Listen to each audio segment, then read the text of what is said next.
Welcome to Sweet Tea and Coffee. My name is Blake Russell, and I'm sitting here across from the great John James. Grateful to be another co-host. Thank you. Yeah, it's on his second week as co-host of the podcast, and today we have a very special guest. John, do you have any comments about this guest that you want to lay out there ahead of time? We've already told you, for fans of the podcast, that Randall Cooper is the most interesting man in the world. Well, I'd like to introduce to you Asher Stuart, perhaps the world's second most interesting man in the world. All right, well, we'll see about that. Here we go.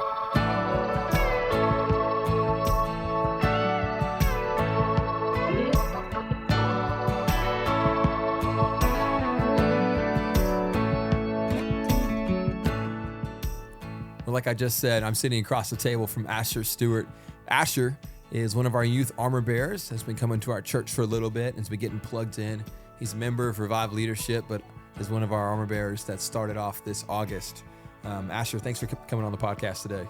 Yeah, excited to be here. Yeah, I'm really excited to hear your story. And for those of y'all who don't know Asher, you might have seen a man with rather long hair, but one that has quiet when you don't know a clue about him, because there's so much more to him, and I'm excited to share that with you guys today. But Asher, so growing up, where did you grow up? What was life like for you? And let's just start telling a little bit about your story. So where are you from? Yeah, so I'm from Mansfield, Texas, and I've lived there my whole life, lived in the same house. And so living in the same place your whole life, it's really cool to see the development of the city. And so I've seen across the street, it used to be a rodeo. And then over the years, the high school that I went to and graduated from is now where the rodeo used to be. And so it's cool going back home, even now on college breaks, seeing new neighborhoods, new stores, new restaurants pop up left and right. And I'm just shocked every time the development that happens. Yeah, I think that's an area that really has exploded probably in the last 10 or 15 years, right? Yeah, it really has. And then even bordering cities like Midlothian, that's blowing up as well. Blake, you can probably talk some about that, about how Nacogdoches has kind of gone through a similar phase. Yeah, I mean, I remember whenever I was younger, it was like, when we got a Chili's, it was a big deal. That was massive. And now you think about how much has grown over the last several years. It definitely has shifted quite a bit. Well, Asher, what would you say was kind of defining characteristics of your childhood, like growing up? What was life like for you in the Stuart home, and just how was your progression from that through high school like? Yeah, so I think one thing that was unique about my childhood is that I didn't grow up in a neighborhood. I lived kind of on a street, and my neighbor on my right had 5 acres, and the neighbor on my left had like 17 acres, and I have 2 acres. And so growing up, I was able to just go outside and roam around and climb trees and pick pears off the pear tree and hit them with sticks. So then my dad made a zip line growing up, so we have a zip line in my house, and just doing all sorts of random activities, having fun as a boy growing up, and just playing. And then kind of transitioning to middle school and high school, that was a really fun thing to be able to have friends come over and hang out in the evening and just hang out outside all the time. Whereas going to other friends' houses, it'd be like playing inside on the Xbox or playing ping pong, which are great and fun things, but coming to my house would typically look like hanging out outside, which is different than most. And so I just spent a lot of time with friends doing things outside growing up. Yeah, it's interesting. My wife and I were just having a conversation the other day about our girls. We live on property, and we were watching them play out in the field and run around and just lay in the field and just look up at the sky. And it's things like that. We were saying, and they don't even realize like how awesome it is to have that kind of childhood right now. That's not something that is open to everybody. It sounds like that's kind of very similar to the kind of the upbringing that you had, just having adventures and being outside and spending time outdoors. Yeah, it definitely is similar to that. And so it's really cool looking back now and realizing that, and like the gift that it was for me of just going outside and having 20 trees I can go climb and just have so much fun with that. I actually didn't know that about your story. Do you feel like that led to kind of what your adventurous spirit, and that began to cultivate and kindle like you just wanting to take on different adventures throughout your life? Or can you draw any conclusions back to that kind of upbringing? I don't know that if I really have ever thought of it that way, but thinking about it now, you bringing it up, I think that would make sense in that way of just I spent a lot of time outside. I've never been big into playing video games.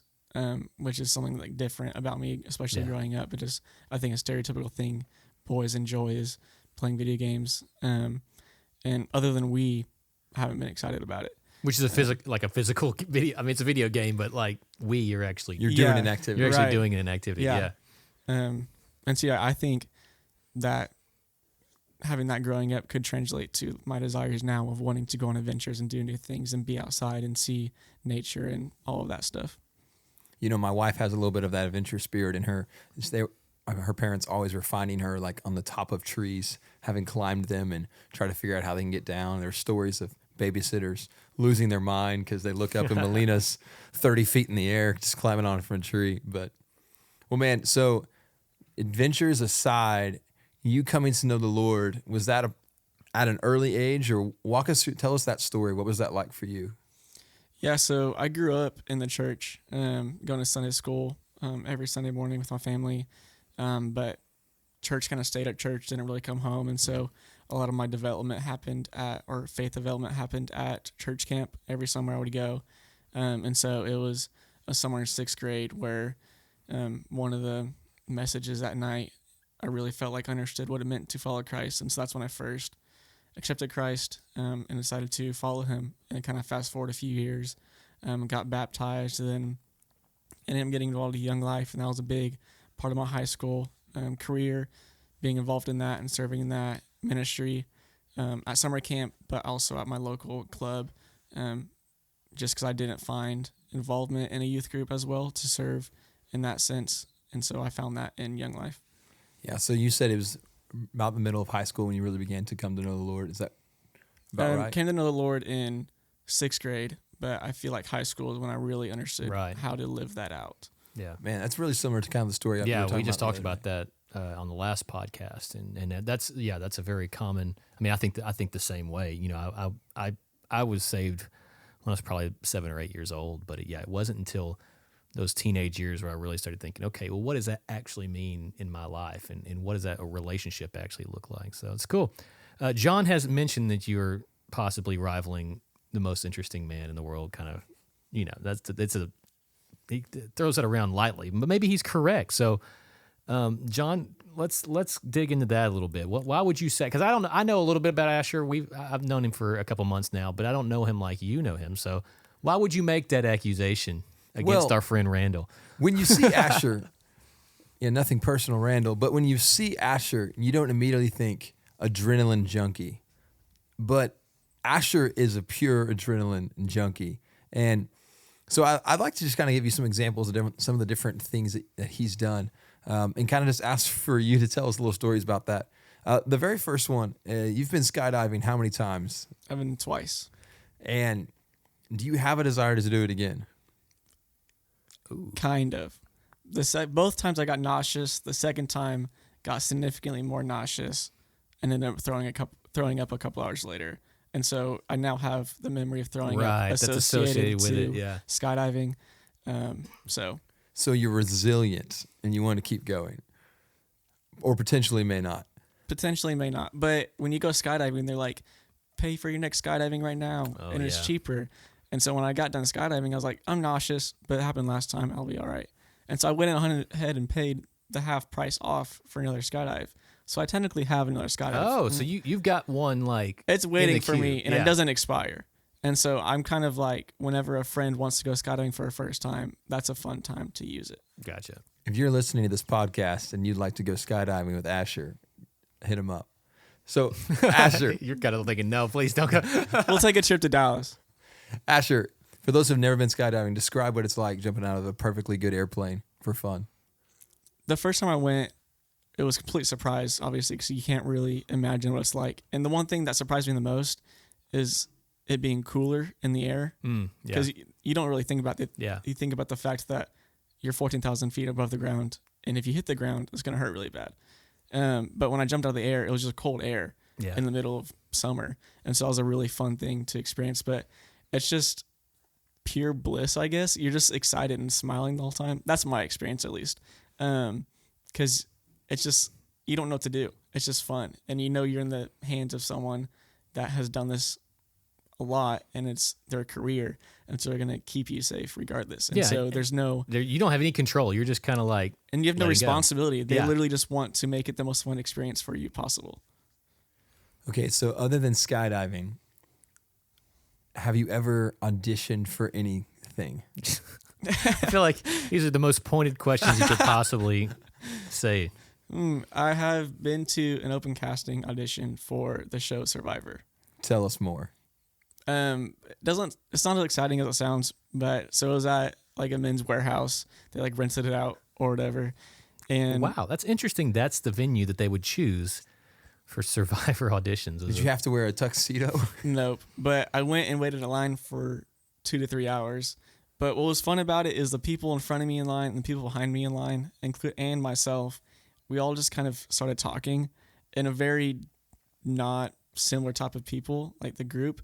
And so it was really fun kind of experiencing what it would look like to be on a tribe on Survivor Right. while waiting in line to audition for Survivor, because we all just had a ton of fun.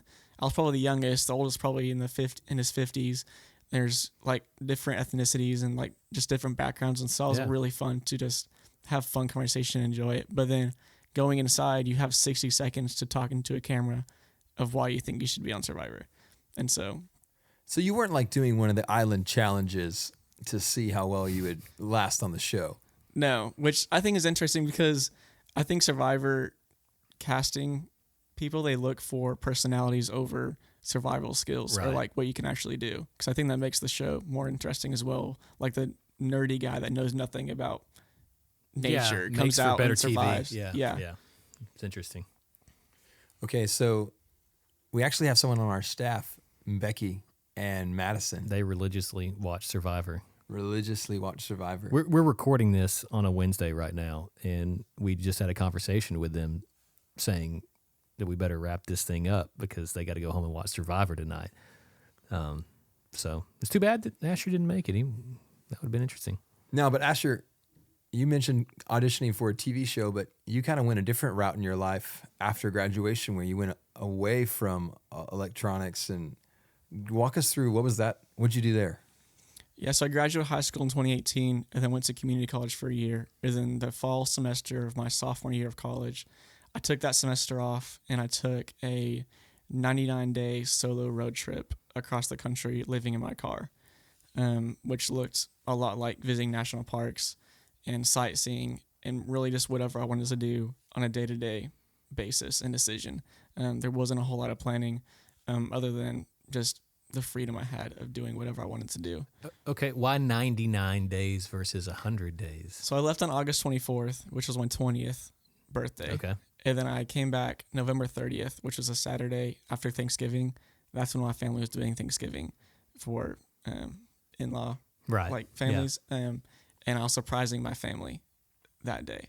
And so it just happened to Just be happened to 99 be days. It wasn't like some sort of program thing. It's No. like I think it's funny. find though. yourself in 99 days No. kind of thing. I think it's It funny. came with a booklet. Yeah. A lot of people are like, why is it 99 days, not 100? Well, Yeah. I think it's funny now that just people Yeah. ask that question. So, Because you never meant for it just to be 100 days, right? right. Okay, so let's talk about like national parks and places that you visited because I'm intrigued by that. My family and I we're getting into traveling and camping and doing things like that a little bit more. And so, tell me about some. I never grew up visiting in many of these places. So tell me about some of the ones that were highlighted to you that you really liked or enjoyed, or maybe some that you'd say, nah, that wasn't that great. Steer clear of. I really enjoyed Grand Teton, Yellowstone, and Yosemite. Okay. Grand Teton and Yellowstone because they have a lot of wildlife. I saw a lot of grizzly bears, black bears, elk, moose. I saw wolves, which is apparently a really rare sighting in Yellowstone, so that was really cool. And then See, no, my kids we won't go to Yellowstone now because he saw wolves. That's like their fear at my house is like that there's wolves out there. They hear coyotes out there at night, and they're like, "Oh, those wolves." I'm like, "No, those are just coyotes." But just anyway. don't tell them and hope you don't see them. They probably listen to this podcast, so maybe I'll just I'll bleep that Yeah. out. You saw chipmunks on. That's what it was. It wasn't wolves. Yeah. Right. And then Yosemite was really cool just because of the granite rock walls that Yeah. are so tall, and you're just looking around and just in the valley is what it's called, and left and right in front of you, behind you, just these skyscraper height granite walls. That's crazy. And if you know who Alex Honnold is, he free soloed El Capitan, which is a big granite wall in Yosemite. And so Wow. standing next to that wall that he climbed and is thinking about that feat was a really cool Yeah, experience. that puts it in a different perspective rather than just seeing it like on a video or on Right. in a photo. Is like when you look up at it and you're like, wow, that dude actually went up the side of this Right. And then cliff. there's a viewpoint, and you can I went to this viewpoint and I watched the sunset one night, and it was really cool because people that climb this wall, they often spend multiple nights up there. And so at night when it's dark, you can see lights turning on and off, just different heights on the wow. wall, Yeah. which is really cool because it's just people that are sleeping there in the wall. That's crazy. Yeah.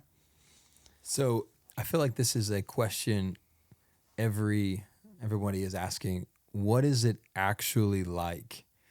You know, we always hear about this idea of, I'm going to go just travel the world and live in my car. What's it actually like to do that? So I did it for 99 days, and so I think my experience would be different than someone who was living, say, van life full time, Yeah. which Sure, would be sure. a dream for me. But I think what is portrayed on social media of it, like your car being clean all the time, I think it's a big misconception of your car is not I mean, going to you're be clean. living out of it. Yeah, your car's not going to Yeah. be clean all the time. And like, I made my bed, so to say, every morning, or tried to most mornings, and which is a very small task. But when it's made, it looks a lot neater versus when it's not made. And so I think that's a small thing of your car is probably not going to be clean all the time, Yeah. whereas you think it's going to be because that's what you see on social media. And then just the freedom. I think also the van life community posts on social media the really cool spots they sleep, whether it's on the coast, overlooking the ocean, or like Yeah. a really beautiful forest, or sometimes it really just looks like you're sleeping in a Walmart parking lot or Right, a Cabela's yeah. parking lot or a rest stop in the middle of nowhere, or literally in the middle of nowhere surrounded by dirt roads. It really just varied of where I was sleeping, and a lot of times didn't know where I was sleeping until I was ready to go to bed and pulled up my app to go look at where I wanted to sleep that night. How many miles did you put on your car that 99 days? Roughly 13,000. Wow. Okay, so what kind of car were you in? That's the next question I have. Is like to live in a car for 99 days. Right. I drove a 2014 Kia Sorento. Okay. Isn't that the same car you drive now? Yes. So that car is the same car that you lived in. Yes. Wow. I mean, I think I mean, it's not obviously it's not the largest vehicle, but it's also not the smallest vehicle for you to Right. to live out of. So, I mean, how was that like? What did that setup look like? You said you made your bed. Did you just have like the back devoted to bedding? Is that kind of how it worked, or? Yeah. So the whole trip, I had the middle seats or back seats down. Okay. It was a 2-row seating, and so I had the back seats down the whole time. And then I had a false floor in the trunk, Okay. and so you can lift it up, and there's storage underneath. So my dad and I took that out and then built a wooden structure to fill that space that was a little bit higher than where the false floor height was, and with a hinge in the middle, and the wood platform opens up on the right and the left. So storage under there, a lot of storage. So I kept a couple big Rubbermaid containers of various things. Supplies and things, Um, yeah. And then on the right side, the wood paneling continued over the middle seat. And so I had like a 6-inch foam mattress that was a trifold. And so I had a sheet on that, and I would just fold that out every Okay. night. Yeah. And so it was like just smaller than like a twin bed, really, which is really all you need when you're wanting to sleep in your car and travel the country. Yeah, there's just not, you don't need anything real massive. Right. Yeah. So if you were to go back and start up the trip all over again, what's one thing you would change knowing what you know now? One thing I would change, I had an inflatable kayak with me that I bought on Amazon before the trip, intending to use it a lot. It was really bulky, and I never used it. So I think I would not bring that Not carry that. and just take something more useful or have more room for maybe buying a cool trinket or something. I'm not a big trinket guy, but maybe if there's something I really want to purchase, Right. Have I a place to put it. wouldn't be worried about the room. So after your sophomore year of college, right, you went on this trip, Right. and then somewhere in the middle of that, you transitioned to SFA. right?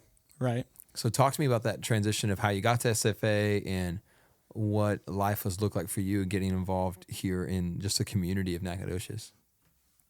Yeah, so kind of a long story of that.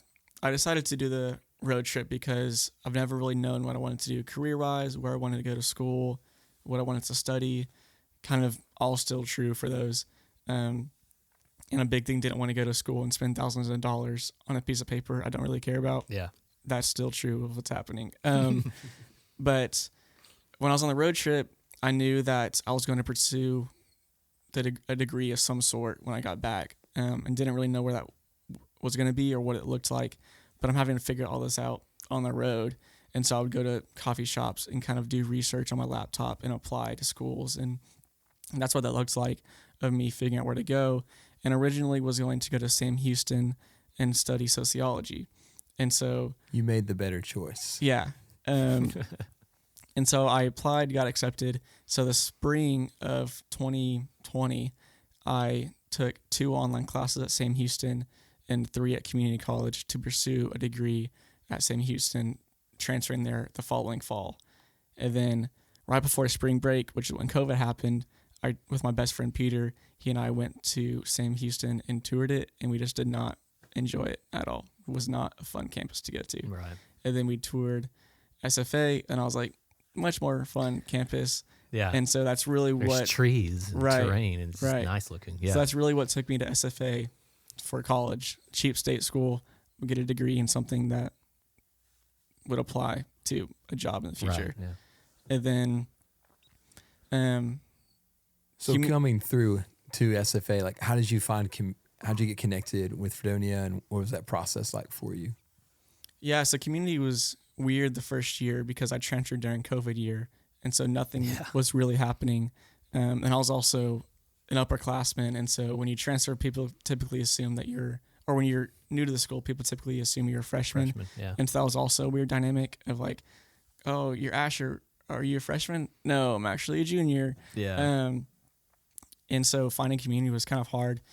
And then got plugged into a church. And then eventually was looking for a new church home and ended up going to Fredonia one day. And through that, went to Kindle after service on a Sunday and was like, hey, I need to know about the college ministry. And he directed me to John, met with John, and started going to a community group. And that's really how I got plugged into community of where I'm in now. And then plugged into Revive Leadership. Now, kind of skipped a step to be an AB, but that's where I'm at with community and how that process happened. Yeah, I remember when we first met, Asher, we had grabbed a cup of coffee and just get to know you, and then you drop the bomb that you lived in your car for 100 days, and that's always kind of like being a fun dreams, like alternate reality scenario of mine. And I went home, I told Melina, I go, this guy's incredible. But then I also remember about 3 weeks later, I said, hey, I know we just met, but I think you should go on this mission trip. And unbeknownst to you, I also had asked 2 other guys that y'all didn't know each other at all, Reed, Seth, and yourself, Asher, to go on this trip. And they all said yes, which was amazing to me because I thought for sure I was going to get 3 no's. I just met these guys. They don't know each other. Well, they have no reason to go on this trip. I probably would have said no. Yeah, well, and they immediately got in on the mission trip and realized, oh, we don't know each other, and God and John has kind of put us on this blind date to try to build friendship. I threw all you guys in a truck and just kind of said, have fun. And 5 hours later, you guys had built a friendship, and it's kind of grown from there. And now all 3 of those guys are armor bearers for us. And we called them Red Truck Gang that week. But Yeah. So you kind of found friendship last spring semester. Is that what you say? Yeah, that's really when I feel like I was like, oh, I'm enjoying social life in Nacogdoches. Yeah.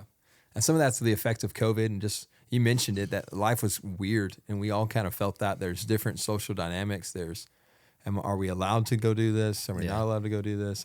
And for someone adventurous like yourself, like, you want to be with people. You want to go do things that are fun. Right. So walk me through how you began the process of becoming an armor bearer. Just for our listeners, like what led you to say, man, I'd really love to take a year of my life and I'd love to invest it in the armor bearer program. And particularly, I love to do that with our student ministry in our youth group. So walk us through that process, Asher. What did that look like for you? Yeah, so I feel like it was so long ago that I thought about that process. But I was given 2 weeks to make a decision. And so the first week, I really just reached out to all counsel that I had, people that I just really trusted in my life, and I respected their opinions, kind of laid out what the scenario was and why I think it's a good idea, why I think it's a bad idea, and like just took that week solely for that, and then just took the next week of just really processing with God and what that would look like for me and my relationship with Him. And really what it came down to was I feel like it was another step of obedience toward God, just because of the involvement of Fredonia has been on an accelerated track, I feel like, of going to a Sunday, then community group, then spring break, and then skipping the step of revival leadership and becoming an AB. And I feel like those are all things of me saying yes that led to a moment of being able to serve in the youth. And I was really excited to work with the youth, largely because my involvement with Young Life and a lot of my ministry experience has been in the youth. And that's what I feel comfortable with and what I really enjoy of interacting with students in that way in a small group setting and just having fun with them and breaking down walls and building relationship so that I can share the gospel and pour into them in a positive way. I think that's the short version of how I became an armor bearer. Yeah, you hit on something there. You talked about obedience, and that's really the main question that we ask every armor bearer. I mean, that's like the final question of like, do you feel like you're being obedient to God's calling to become an armor bearer? And that's always good to hear that said and kind of explained. But yeah, that's a crucial part of stepping into this role. Right. So since becoming an armor bearer, I feel like a ton of our members aren't necessarily involved in this world, and they don't know what are some of the normal things that the life of an armor bearer consists of. So if you can, like, peel back the curtain, kind of give an inside look of what does it look like to be an armor bearer, particularly one in the youth ministry. What are some emphasis? Like, what are some things that y'all do? How do you spend your time, et cetera, et cetera, et cetera? Yeah, so I think specifically for me regarding youth, that looks like coming to Wednesday nights and Sunday mornings and just spending time with youth. On Wednesday nights, me and Hannah, the youth armor bearer, we show up earlier to meet with Nathan and then just set up for youth and talk about what it's going to look like and anything that we need to be working on, and then just hang out with kids at youth. Yeah. And that's just a really fun thing. And then Sunday mornings looks like, recently we've been meeting early Sunday mornings to talk about Sunday school and what we're going to talk about and what within those things, what we're going to talk about and who's going to talk about those things. And with that, it's looked like some preparation outside of a normal church Sunday of preparing for that, which has been a new experience for me, especially in the teaching sense. I think I'm comfortable with a small group setting just from working at camp and with youth in that sense and leading small group, but having to prepare something where you're having to teach it is a learning experience, but also a really cool experience. And then also the armor bearers, the first Sunday of every month, we meet at one of the ministry staff's house and talk about a book we're going through, and just have a really sweet time of all the armor bearers gathering together and kind of hearing what the Lord's doing in their life and what they're getting from the book and what the Lord's teaching them. Yeah, so I think it's what's cool about the student ministry armor bearer is that you guys really do spend a lot of time just hanging out with students. And we talked about last week how that seems like it's something that's trivial or simple, but how impactful that is to younger generations is just give them your time. I think that's a really cool place a cool position that you're able to do that. Not every armor bearer is able to do that. I think that's a neat quality there. Right. And because of my involvement with Young Life, Young Life has a motto that they say, earn the right to be heard. And I think that's kind of how I view doing youth ministry and making relationships with kids of they're not going to care what I have to say about the gospel if I don't have a relationship with them. And so I pursue the relationship so they'll want to talk to me and want to hang out with me.